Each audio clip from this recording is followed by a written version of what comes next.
오늘 함께 보실 말씀은 미가서 5장 1절에서 6절까지의 말씀입니다. 구약성경 1294면에 있습니다. 미가서 5장 1절에서 6절까지 말씀을 제가 봉독하겠습니다.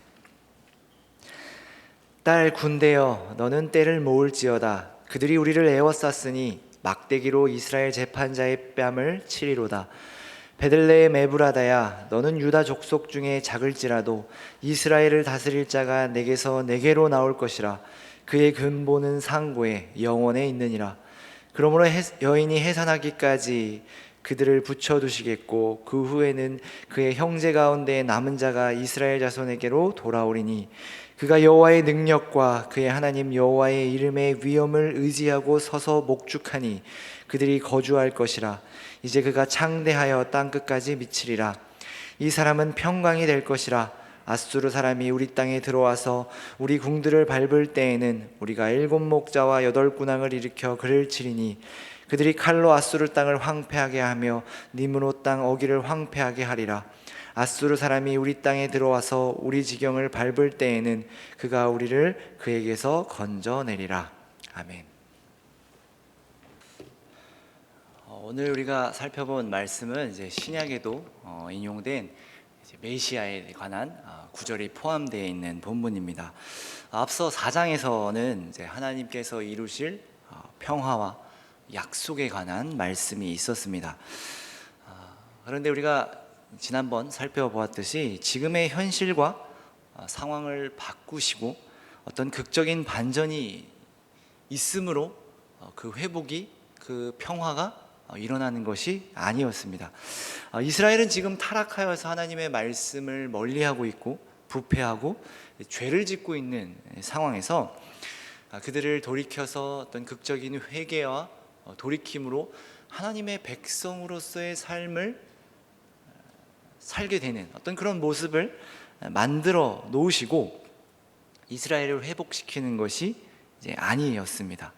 사실상 부패하고 타락한 그 이스라엘의 상황을, 그 현상을 유지하시고, 유지라는 표현이 좀 안 맞을 수도 있겠지만 바꿔서 말하면 그냥 내버려 두시고 타락하고 죄로 계속해서 가고 있는 이스라엘을 그냥 두시고 이스라엘이 망하기까지 기다리는 것이었습니다.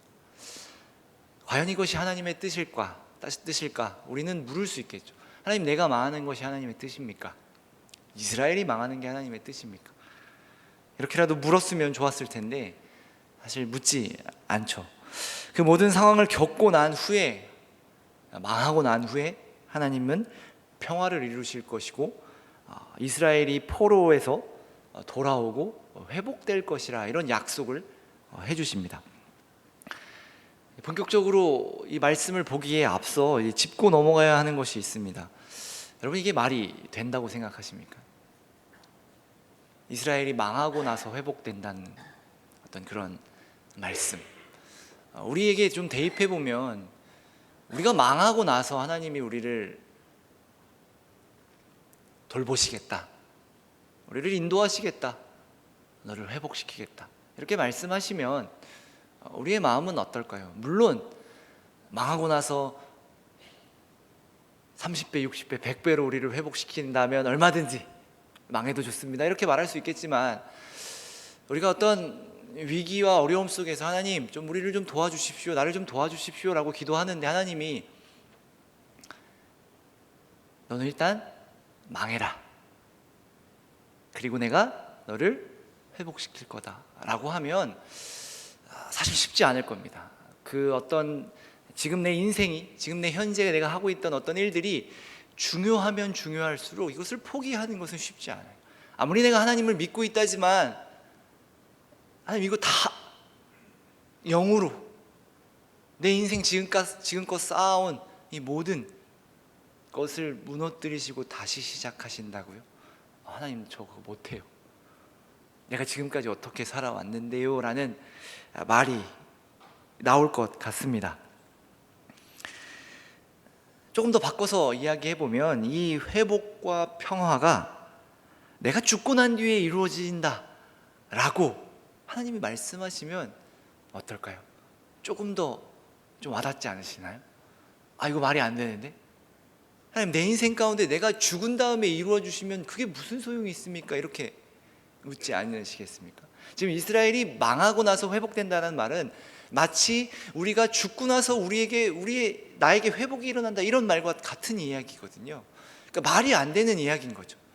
이스라엘이 멸망하고 포로로 끌려가는데, 아니, 이스라엘을 도대체 어떻게 회복시킨다는 말인가? 아니, 나를 회복시키신다는데 내가 죽고 나서 회복시킨다는 게 도대체 무슨 말인가? 라는 생각이 당연히 들겠죠. 내가 원하고 기도하고 바래왔던 어떤 모든 것들이 너가 죽고 나서 내가 이룰 것이다, 이런 약속을 한다면 하나님, 왜 나에게는 허락해 주시지 않으시나요? 라는 말이 나올 것이고, 하나님을 이해할 수 없을 겁니다. 도대체 그게 무슨 의미가 있나? 우리는 어쩔 수 없이 우리의 인생에 갇혀 있습니다. 그래서 내가 죽으면 그 어떤 것도 우리에게 의미가 없습니다. 세상은 그렇게 이야기하고, 사실 우리의 삶도 그렇게 느껴지죠. 그래서 뭐 그런 이야기도 하잖아요. 아무리 잘 되고 돈도 많이 벌어도 죽으면 끝이다. 물론 세상의 것들은 그렇습니다. 그것이 맞는 이야기입니다. 그런데 우리는 하나님의 약속조차도, 믿음조차도, 신앙조차도 내가 죽으면 의미가 없다라는 어떤 마음의 생각이 있는 것 같습니다.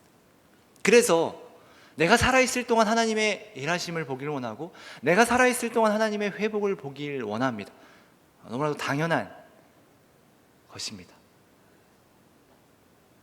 그럼에도 우리의 기도를 살펴보면 우리의 인생 안에 그 모든 계획이 있죠. 뭐 어쩔 수 없죠. 그럼에도 우리가 하나님께 기도할 때, 하나님, 내가 이러이러한 문제를 위해서 기도합니다 라고 기도할 때 우리의 전제는 뭐냐면, 곧 1년도 너무 길죠. 더 가서 죽기 직전까지는 내가 봐야 되잖아요. 내가 기도한 건데. 죽고 나서의 이유를 생각하며 기도하는 사람은 아마도 없을 것 같습니다.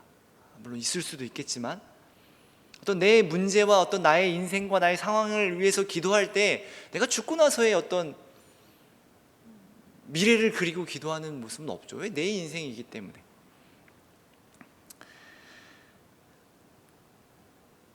그것이 성경에서 계속 반복되고 있는 인간의 역사입니다. 하나님은 계속해서 우리에게 약속을 주십니다. 그런데 그 약속이 그 당시 시대에 갇혀 있지 않은 걸 알 수 있습니다.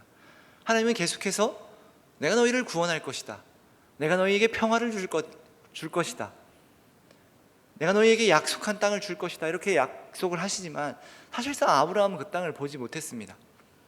모세조차도 들어가지 못했습니다. 그렇다면 우리가 생각해 볼 수 있을 겁니다. 아브라함에게는 아무런 의미가 없었을까? 모세에게는 아무런 의미가 없었을까? 그럼에도 하나님은 계속해서 그 약속을 우리에게 주십니다. 그 약속은 어떤 시간에 갇혀 있는 약속이라기보다는 계속되는, 시간에 갇혀 있지 않은, 우리의 인생에 갇혀 있지 않은 약속을 우리에게 주십니다. 그런데 그 약속을 받은 이스라엘 백성은, 사람은 그것을 이해하지 못하고 제대로 보지 못합니다. 너무나도 당연한 이야기지만 성경은 우리의 죽음이 끝이 아니라는 것을 전제하고 있습니다. 그러니까 우리의 인생과 죽음보다 더 큰 하나님의 일하심이 있고, 하나님의 계획이 있으며 하나님의 약속이 있다, 이렇게 이야기하고 있는 것입니다. 우리의 역사보다 크신 하나님의 역사가 있다, 이렇게 전제하고 있죠.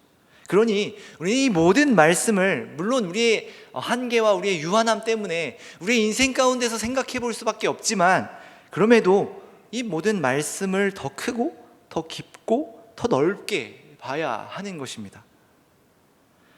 그래서 이 미가서에 드러나는 하나님의 약속, 모든 것이 끝난 후에, 이스라엘이 멸망한 후에, 우리가 죽고 난 후에, 이스라엘이 모든 것을 잃고 난 후에 이루실 평화와 약속은 허무하게 끝나버릴 의미 없는 약속이 아니라 오히려 소망의 약속이며, 모든 것을 뒤집으시고 어떤 환경과 상황 속에서도 그 약속을 이루시겠다는 하나님의 의지로 우리는 받아들여야 합니다. 하나님, 내 인생 가운데 내가 그것을 보기를 원합니다, 이렇게 기도할 수는 있지만, 우리가 말씀에서 봐야 할 것은, 하나님께서 이것을 끝까지 이루시겠구나, 내가 죽어도 라고 생각해야 한다라는 겁니다. 그렇게 성경의 인물들이 하나님의 약속이 이루어지는 것을 다 보지는 못했지만 그들은 만족하며 감사하며 하나님께 나아갔습니다. 그리고 그렇게 죽었습니다. 왜냐하면 이 약속에 담긴 하나님의 의지와 하나님의 뜻을 알았기 때문입니다. 누구든 여러분 한번 생각해 보십시오. 그 위대하신 하나님께서 나에게 이렇게 약속하시는 겁니다.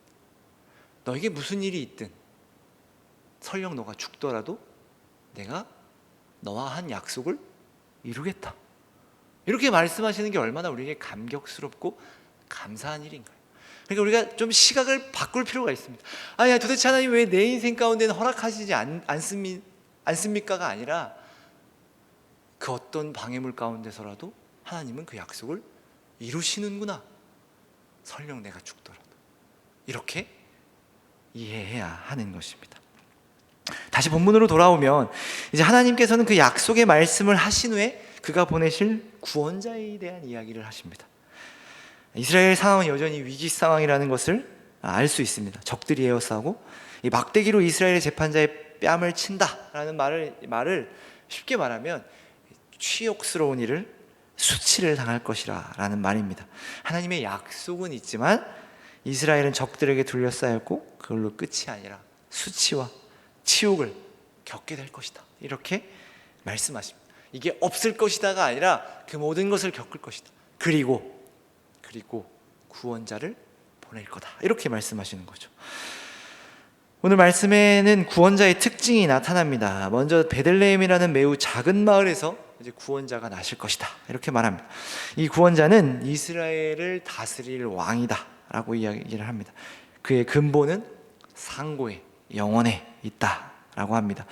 이 상고라는 단어는 하나님을 묘사하는 수식어인데, 하박국과 신명기에서 사용되었는데, 제가 한번 찾아서 읽어드리겠습니다. 먼저는 이제 하박국 1장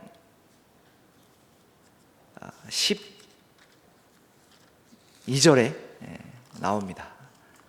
하박국 1장 12절 보면, 선지자가 이르되 여호와 나의 하나님, 나의 거룩한 이시여, 주께서는 만세전부터 계시지 아니하시나이까, 이렇게 이제 하박국이 호소하는 장면이 나오는데, 이 만세전부터라는 단어가 이 상고라는 단어와 같은 단어입니다. 그리고 신명기 33장에도 하나님에 대한 이제 모세의 축복 가운데 나오는 이야기인데, 영원하신 하나님이 내 처소가 되시니 그의 영원하신 팔이 내 아래에 있도다, 이렇게 축복하는 단어에서 쓰여있는데, 여기 영원하신 하나님이라는 말할 때 이 영원하신다는 말이 상고라는 단어와 같은 뜻입니다. 그러니까 이 구원자는 근본이 만세 전에 계신 분, 만세 전부터 있으신 분, 영원하신 분, 이렇게 이야기하고 있는 겁니다. 그러니까 만세 전부터 계시고 영원 전부터 계신, 그리고 영원하신 그분이 베들레헴에서 날 것이다, 이렇게 이야기하는 거죠. 더 나아가 3절에 여인이 해산하기까지 그들을 붙여주시겠고, 이 그들이라는 말은 적들을 이야기합니다. 그러니까 1년의 그 모든 과정을 겪어야, 그 고통을 겪어야만 그들이 이제 사라질 거다, 이렇게 이야기하시는 거죠. 그래서 그 후에는 그의 형제의 남은 자가 이스라엘 자손에 돌아오리라 말씀하시는데, 그 구원자가 오기까지 그들 가운데 두실 것이고 그 후에 구원할 것이다, 이런 말씀이죠. 이 말씀은 좀 몇 가지로 크게 두 가지 정도로 해석될 수가 있는데, 여인이 해산하기까지라는 말은 얼마의 고통을 겪은 후에, 그러니까 얼마라는 뜻은 고통의 크기라기보다는 기간적인 의미를 이야기합니다. 임신을 하면 10달을 꼭 채워야 하는 것처럼 이 이스라엘의 고통과 고난이 쉽게 말하면 멸망하기까지 채워야 그 구원자가 날 것이다, 이렇게 이야기하는 것이죠.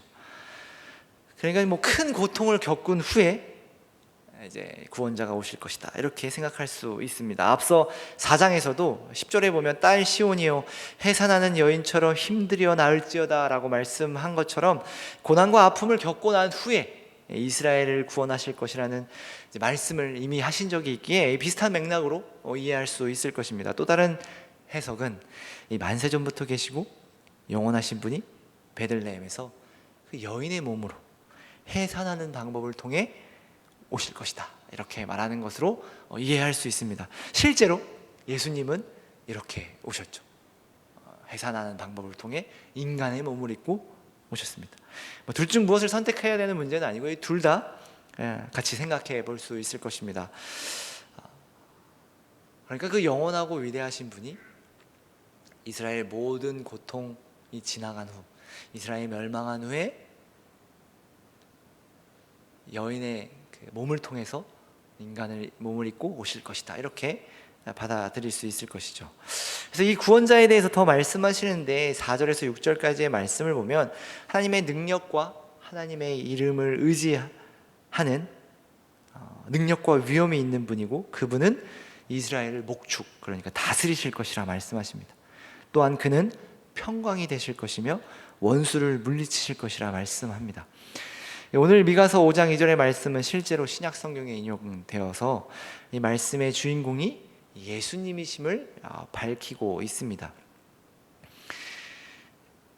우리는 이미 신약의 모든 역사를 알기 때문에 이 부분에서 이제 문제가 좀 발생합니다. 어떤 문제냐면, 그 영원하시고 만세전부터 계신 하나님이 인간의 몸을 입고 온다라는 것이 여러분 상상이 되는 일인가요? 우리는 이렇게 그렇구나, 이렇게 성경에 말씀이 있고 다 지나왔던 일이기 때문에 그렇게 인식할 수 있지만, 도대체 어떤 모습으로 오실까 상상이 안 될 겁니다. 영원하시고 위대하시고 그 엄청나신 하나님이 이 땅에 오신다. 조금 더 양보해 보면 그 위대하신 분이 보내는 구원자가 여기 오신다. 근데 그분은 상고와 영원의 그 근본이 있으신 분, 하나님이란 말씀이신데 도대체 어떻게 오시나, 이렇게 고민이 될 겁니다. 이스라엘도 아마 같은 문제에 부딪힌 것으로 보입니다. 하나님께서 이스라엘을 구원하실 것이고 하나님께서 그 평화와 평강을 이루실 것이라는 것을 이미 다 말씀으로, 약속으로 들어서 다 알고 있었습니다. 이스라엘을 구원하실 분은 오직 하나님 뿐이심을 이스라엘도 알고 있었습니다. 이를 부정하거나 모르는 사람이 없었을 겁니다. 그런데 하나님은 이스라엘을 구원할 방법으로 이제 구원자를 보내신다, 이렇게 이야기를 하시죠. 아마도 이스라엘 사람들은 이를 이해하지 못했을 겁니다. 알고는 있었지만 제대로 이해하고 말씀 그대로 이해하는 사람은 없었을 겁니다. 생각해보면 그 하나님, 위대하신 하나님이 인간의 몸을 입고 오신다, 바꿔 말하면 하나님이 이 땅에 현현하신다, 이런 이야기인데, 여러분 어떤 모습을 상상하고 어떤 모습을 그리시겠습니까? 위대하신 하나님 이 땅에 강림하신다.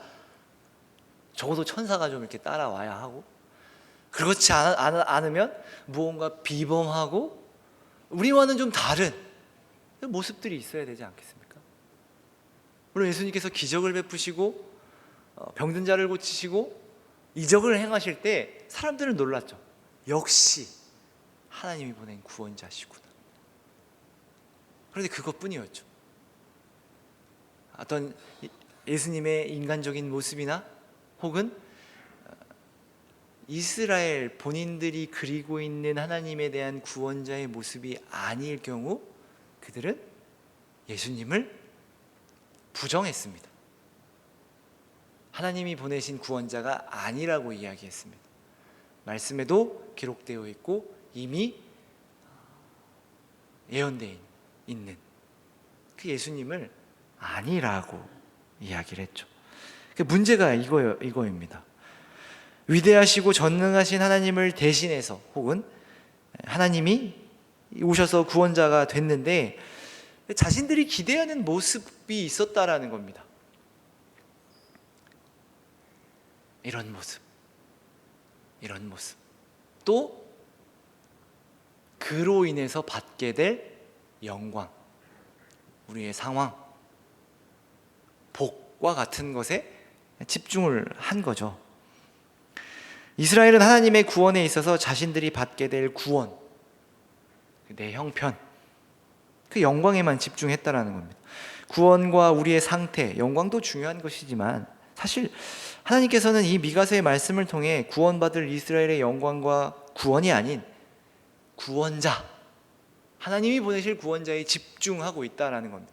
물론 구원자가 오셔서 우리를 구원하시고 우리를 영광 가운데로 이끄시는 것을 구분할 수는 없겠지만 구원자 없는 영광, 구원자 없는 복은 생각할 수 없는 겁니다. 그런데 이스라엘은, 애석하게도 우리 인간은 자꾸만 그쪽으로 움직이는 것 같습니다. 다른 성경에도 그 메시아에 대한 묘사와 약속이 있는데 실제로 예수님이 오셨을 때 이스라엘은 알아보지 못했습니다. 물론 알아보지 못할 것이다 라는 것 또한 이미 예견하셨지만, 아까도 언급했듯이 이스라엘이 예수님을 알아보지 못한 이유는 자신들이 원하는 모습의 메시아가 아니었기 때문입니다. 알아보지 못했다기보다는 부정했던 것이죠. 아닐 거야. 이 사람이 메시아가 아닐 거야. 이 사람은 우리의 기대와 우리의 원함을, 우리의 바램을 충족시킬 사람이 아니야 라고 생각했던 것이죠. 그래서 그들은 예수님을 신성모독으로 고발했죠. 오늘 이 미가서의 말씀에 이 구원자가, 그의 근본이 만세 전부터 계시고 영원하신 분이라고 분명히 기록되어 있는데 예수님께서 하나님의 아들이라 이렇게 이야기를 했을 때 이 말이 바로 이 말이거든요. 하나님이다라는 말은 구원자가 영원 전부터 계시고 만세 전부터 계신 분이다 이렇게 밝히신 것인데, 이미 말씀에 기록되어 있음에도 불구하고 그들은 신성모독의 죄로 예수님을 고발하고 십자가에 못 박아 죽게 만든 것입니다. 말씀이 있지만 그들은 부정했고 그들의 기대와 바램을 충족시키지 못할 구원자는 필요 없다 이렇게 이야기한 것입니다. 우리도 한번 생각해 봐야 할 것 같습니다. 왜냐하면 구약이든 신약이든 이스라엘을 보면 이 부분에서 많이 무너집니다. 이스라엘이 하나님의 백성이 되고 애굽에서 나가고 이제 가나안 땅으로 가게 되었는데, 이스라엘은 계속해서 자신들의 기대 혹은 바램에 못 미치는 상황과 현실을 늘 불평합니다. 애굽에서 하나님이 우리를 구원하신다고 말했을 때 너무 감격하고 기뻐했죠. 우리의 구원자시구나, 우리를 구원하신 하나님이시구나. 그 이스라엘은 무엇을 기대했을까요? 애굽보다 나은 삶,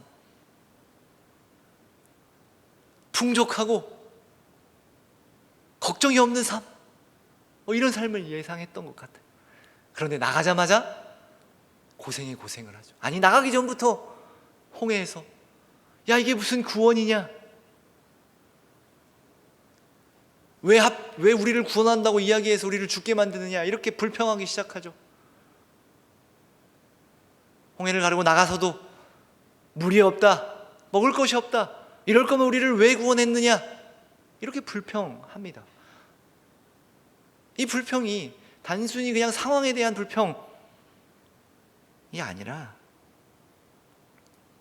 자신들이 기대했던 하나님, 기대했던 구원의 삶과는 너무나도 다른 것이기 때문에 하나님께 불평한 거죠. 하나님이 없어요가 아니라 하나님 자체를 부인하고 있는 거예요. 이럴 거면 뭐하러 구원했습니까? 하나님을 부정하고 싶은 거예요. 그 구원을 부정하고 싶은 거예요. 그 이유는 지금 상황이 마음에 안 들어서입니다. 그러다 하나님께서 기대를 채워주시면 또 잠잠하죠. 이것이 반복됩니다. 신약에서도 이와 비슷한 상황이 반복됩니다. 예수님의 제자들조차 예수님의 가르침과 예수님이 하고자 하시는 일과는 제자들의 기대는 너무나도 다른다는 것을 알 수 있습니다. 한 예로 마태복음에서 예수님은 죽음과 부활에 대해서 제자들에게 3번 말씀하시는데, 이 제자들의 반응이 이 구약의 이스라엘과 다를 것이 전혀 없습니다. 예수님이 처음으로 부활과 죽음에 대해서 말씀하셨을 때가 이제 마태복음 16장, 여러분 잘 아시는 그 베드로의 고백이 나오는 부분인데, 이제 뭐 그 위대한 고백을 했지만 고백을 하고 난 후에 예수님께서 처음으로 죽음과 부활을 처음으로 이루십니다. 여기 마태복음 16장 21절에 보면, 이제 하반절에 보면, 장로들과 대제사장들과 서기관들에게 많은 고난을 받고 죽임을 당하고 제3일에 살아나야 할 것을 제자들에게 비로소 나타내시니. 여러분, 이 예수님이 죽음과 부활을 제자들에게 알리셨다라는 것은요, 단순히 그냥 앞으로의 일들, 앞으로 벌어질 일들을 이야기하시는 것이 아니라 하나님의 그 위대하신 구원, 그렇잖아요. 죽으시고 부활하신다는 그 어마어마한 일을 제자들에게 밝히시는 건데, 하늘의 일을 밝히시는 거잖아요. 그러니까 이것을 그냥 우리가 예수님이 앞으로의 그 계획에 대해서 제자들에게 밝히시는구나 정도로 이해하면 안 되는 것이고, 그 하늘의 비밀, 하나님의 그 구원하심, 그 어마어마한 일을 밝히시는 그 장면인데, 베드로가 어떻게 하죠? 절대로 그런 일이 일어나서는 안 됩니다, 이렇게 이야기를 하잖아요. 예수님이 사탄아 물러가라 이렇게 말씀하시죠. 그리고 나서 두 번째로 말씀하실 때가 언제냐면 17장 바로 뒤에 나오는데, 이제 여기 보면 갈릴리에 모일 때에 예수께서 제자들에게 이르시되 인자가 장차 사람들에게 손에 넘겨져 죽임을 당하고 제3일에 살아나리라 하시니 제자들이 매우 근심하니라, 이렇게 이야기를 해요. 하나님의 약속과 구원하심을 듣고도 그냥 근심합니다. 왜 근심했을까요? 지금 우리가 이 얘기를 듣는다면, 드디어 예수님께서, 하나님께서 우리를 구원하실 그 십자가의 달신, 그 위대하신 일을 행하시는구나, 이렇게 이야기를 하겠지만 제자들은 그렇게 생각을 안 했죠. 근심합니다, 매우. 그리고 20장에 이제 3번째로 말씀하시는데, 이때는 뭐 제자들에 대한 반응이 나오진 않지만 그 이후에 20장 20절에 보면 어떤 한 사건을 기록하고 있는데, 이 사건이 뭐냐면, 어떤 한 그 제자들의 어머니가 와서 자신 아들 하나는 우편에 하나는 좌편에 이렇게 좀 줘 주십시오, 이렇게 이야기를 합니다. 여기서의 전제는 예수님께서 하나님의 나라를 세우시고 그 왕위에 앉으셨을 때 내 아들 둘을, 한 놈은 우편에 한 놈은 좌편에, 이 뭐예요? 최측근, 그죠? 권력의 자리에 앉게 해주세요, 이렇게 이야기하는 거거든요. 그런데 제자들의 반응은 뭐였냐면, 이 말을 듣고 그 2명의 제자들에게 분노합니다. 이 분노했다는 말이 뭐예요? 선수를 뺏겼다라는 얘기죠. 야, 우리 같이 높아져야지, 무슨, 이렇게 생각하는 거거든요. 그러니까 지금 이 제자들은 높아지려고 하기 위해 싸웁니다. 그래서 예수님께서 그 이후의 말씀에 보면 크고자 하는 자는 너희를 섬기는 자가 되리라, 이런 말씀을 해주시죠. 이게 어떤 상황이냐면요, 구약에서든지 신약에서든지 하나님의 백성, 예수님의 제자, 하나님을 믿고 따른다고 말하는 사람들이 정작 하나님이 무엇을 하시는지에 대한 관심이 하나도 없다는 이야기입니다. 여러분, 그렇지 않나요? 예수님이, 우리가 구원자라고 믿고 따르는 제자들이잖아요. 이분이 우리를 구원하실 것이고 이분이 하나님의 아들이심을 이미 고백했고 그렇게 믿는 제자들이 예수님께서 내가 죽고 나서 살아나리다, 이런 말씀을 하셨다면 당연히 해야 되는 반응이 뭐냐면요, 물어봐야겠죠. 예수님, 도대체 이것은 어떤 일입니까? 도대체 왜 예수님은 죽으셔야만 합니까? 이렇게 물어야겠죠. 최소한 도대체 예수님께서 하고자 하시는 일이 무엇입니까? 이렇게 물어야 할 것입니다. 그런데 묻지 않습니다. 말리고 근심하고 관심이 없습니다. 이스라엘 백성은요, 마찬가지입니다. 하나님이 그들을 애굽 땅에서 건져내서 무엇을 하시려고 하는지, 지금 이스라엘과 하나님이 무엇을 하시려고 하는지 관심은 없고, 이럴 거면 도대체 나를 왜 꺼냈습니까? 불평합니다. 하나님을 부정합니다. 구원이 없었으면 좋았을 거리라고 이야기를 합니다. 한 명이라도 하나님이 우리를 구원하셔서 무엇을 하시려고 하는지에 대한 관심이 있었으면 물어봤겠죠. 도대체 우리는 가나안 땅에 언제 들어갑니까? 분명히 하나님이 우리에게 약속하신 그 땅이 있는데 우리는 언제 갑니까? 도대체 이 고난은 왜 우리가 겪어야 합니까? 하나님, 도대체 우리가 무엇을 하시려고 합니까? 이것은 우리 신앙의 근본적인 질문이어야 합니다. 우리도 한번 물어봐야 됩니다. 하나님, 나를 구원하셔서 나를 이 땅 가운데 부르셔서 지금 나와 무엇을 하길 원하십니까? 우리의 인생 그저 흘러가는 것이 아니라고 우리는 고백하고 배웠습니다. 하나님께서 우리의 인생 가운데 하나님의 뜻이 있고 그 뜻 가운데 우리를 부르셔서 우리가 그 뜻 가운데 거하며 살아가는데 물어봐야겠죠. 하나님, 나와 무엇을 하길 원하십니까? 고통과 고난이 있고 어려움이 있고 내가 이해할 수 없는 일들이 생기면 당연히 물어봐야겠죠. 하나님, 이것이 무엇입니까? 하나님, 나를 통해서 무엇을 하길 원하십니까? 나는 잘 알지 못하지만 하나님을 신뢰합니다. 하나님을 믿음으로 나아갑니다. 하나님이 나를 구원하셨고 나를 향한 하나님의 뜻이 있으니 내가 나아갑니다. 이렇게 고백해야겠죠. 그런데 안 된다라는 것이 성경의 역사를 통해서 증명이 되었습니다. 우리가 이 성경을 보면서 계속해서 우리는 질문하고 앞으로 나아가야 할 것입니다. 지금 실패해도 계속해서 하나님이 나와 함께 무엇을 하시려고 하는구나. 좀 더 쉽게 말해보면 하나님께 집중해야 하는 겁니다. 그 구원자에게 집중해야 하는 겁니다.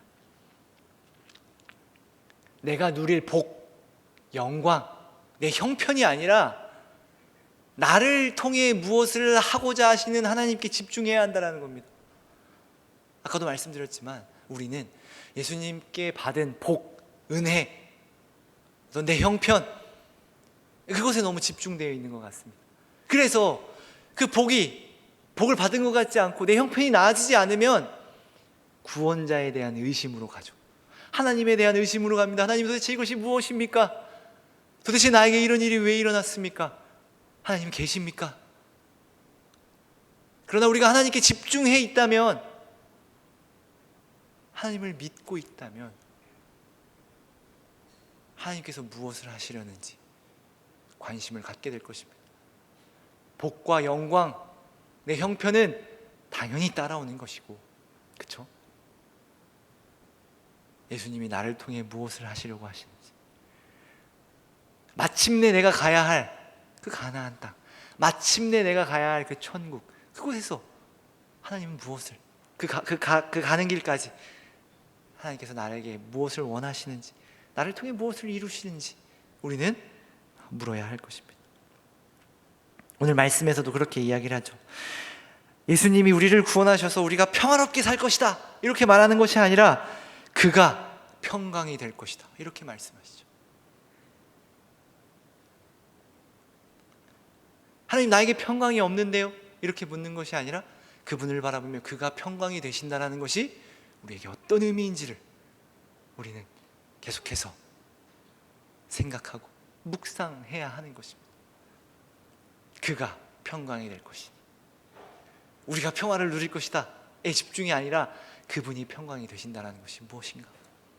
분명히 하나님께서 그렇게 약속하셨는데 내 인생 가운데 왜 평강이 없는가? 예수님께서 평강이 되신다라고 하셨는데 그것이 무엇인가? 이렇게 물어야 할 것입니다. 그가 구원하실 것이고 그가 이루실 것입니다. 우리는 그분이 구원하시고 이루셔서 우리가 평화를 누리게 되는 것입니다. 우리는 그가 이루실 그것을 바라보며 소망을 가져야 합니다. 우리의 어떤 복과 은혜, 내가 누릴 것이 우리의 소망이 되는 것이 아니라요, 하나님이 이루실 것이니까 소망이 되는 겁니다. 조금 더 쉽게 말해보면 내가 천국에 갈 것이니까 그것이 내 소망이 되는 것이 아니라 하나님께서 우리를 구원하셨기 때문에 그것이 소망이 되는 것입니다. 그리고 하나님이 우리를 천국으로 인도하실 것이니 그분이 소망이 되는 것이지 엄밀히 따지면 천국이 소망이 되는 것이 아닙니다.